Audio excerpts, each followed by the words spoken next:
Dear student अस्सलाम वालेकुम। जैसा कि आज हम इस वीडियो में प्रोटीन और पॉलीपेप्टाइड के दरमियान डिफरेंस समझेंगे।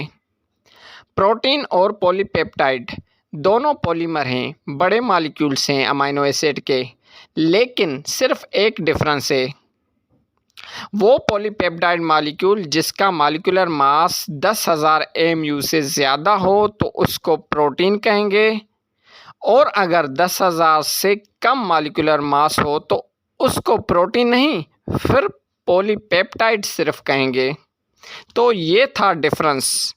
पॉलीपेप्टाइड एक बॉन्ड का नाम है जो अमीनो एसिड्स मॉलिक्यूल के दरमियान में होता है। तो ये था आज का हमारा टॉपिक। मज़ीद रीज़न्स सुनने के लिए, देखने के लिए, पढ़ने के लिए ये चैनल सब्सक्राइब करें। Thank you.